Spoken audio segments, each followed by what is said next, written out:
Topic है वो है कंपाउंड इंटरेस्ट। कंपाउंड इंटरेस्ट होता क्या है? Sometimes it happens that a borrower and the lender agrees to fix a certain unit of time, says yearly, half yearly, quarterly। मतलब कभी कभार क्या होता है, एक बारोवर जो पैसे लेने वाला होता है या लेंडर एग्री हो जाता है टाइम फिक्स करने पर कि हम 1 साल के बाद आपको कुछ परसेंट इंटरेस्ट देंगे या आधे साल के बाद कुछ आपको इंटरेस्ट देंगे या क्वार्टरली।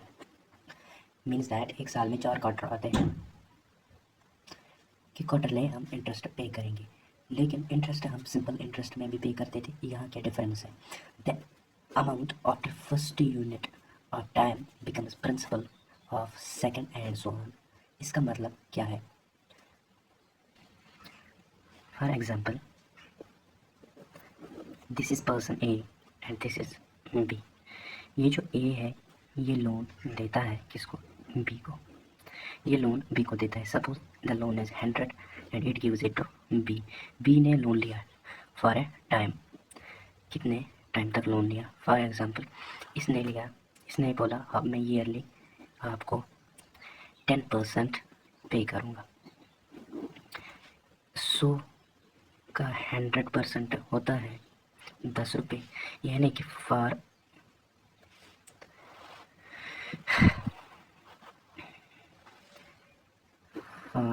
फर्स्ट ईयर, ये पहले साल इसको 10 रुपये इंटरेस्ट देगा। तो 100 प्लस 10 रुपये 110। जो नेक्स्ट ईयर जो इंटरेस्ट चढ़ेगा वो चढ़ेगा 110 रुपये पे। ये अब बन जाएगा प्रिंसिपल अमाउंट। सेम फिर जो 2 साल बाद इसका प्रिंसिपल उस पर इंटरेस्ट चढ़ेगा। और सिंपल इंटरेस्ट में जो होता है फॉर 100 पे पहले फर्स्ट ईयर भी 10 इंटरेस्ट चढ़ेगा, सेकंड ईयर भी 10। इंटरेस्ट सेम रहेगा परसेंटेज। लेकिन कंपाउंड इंटरेस्ट में ऐसा नहीं होता है। पहले साल का जो इंटरेस्ट दूसरे चढ़ता है 10 रुपये, फिर जो अमाउंट बनता है वो बनता है प्रिंसिपल प्लस इंटरेस्ट, वो बनता है अमाउंट। उस अमाउंट पे चढ़ेंगे फिर 10% इंटरेस्ट और ये बन जाएगा हमारा प्रिंसिपल अमाउंट। यही डिफरेंस है। अब हम फार्मूला पे जाएंगे। ये रहा कंसेप्ट। अब हम फार्मूलाज पे जाएंगे। इसमें कौन कौन सी फार्मूला आएंगे वो हम पढ़ेंगे।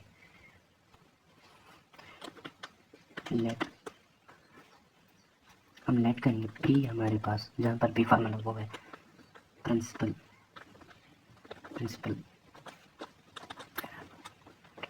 अमाउंट, और हमारे पास रेट है और टाइम हम एन में डिनोट करेंगे। फार्मूलाइज। पहली कंडीशन केस फर्स्ट अगर है इसे when interest is compounded annually per year means annually. तो हमारे पास जो फार्मूला बनेगी वो बनेगी amount is equivalent P 1 plus R divided by 100 into N, where N is number of years. Case second, अगर when interest is compounded half yearly, तो हमारे पास फार्मूला बनेगी amount is equivalent to P 1 plus R divide by 100 into 2N। यहाँ पर R divide by 2 भी लिख सकते हैं, या चलो R डिवाइड बाई 2, या फार्मूला ऐसे भी हो सकती है is equal to P1 plus for example R divide by 2 है और इसके डिवाइड बाई 100, तो ये रेसिप्रोकल होगा 1 divide by 100 into 2N। It becomes P1 plus R divide by 200 into N। आप ये फार्मूला भी यूज़ कर सकते हैं।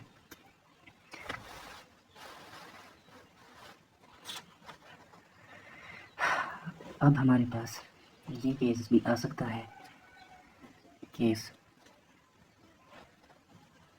थर्ड जो हमारे पास है वो है when interest is compounded quarterly, यानी कि अमाउंट होगा बराबर 1 plus r divide by 400 4 n। एक और हमारे पास केस है,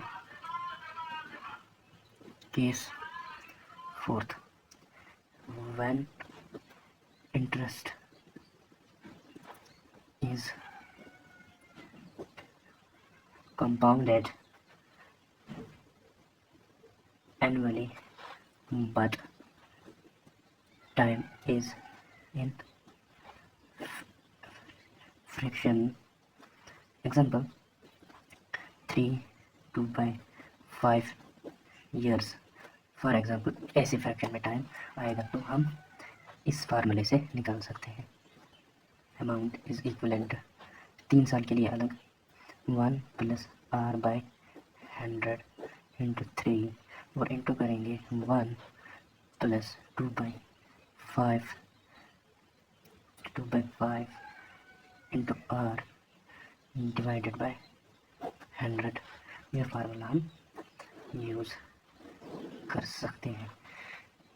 और हमारे पास केस 5 जो है वो है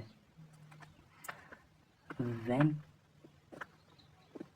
rates are different for different years, say r1%, r2%, r3%, and so on for first, second, third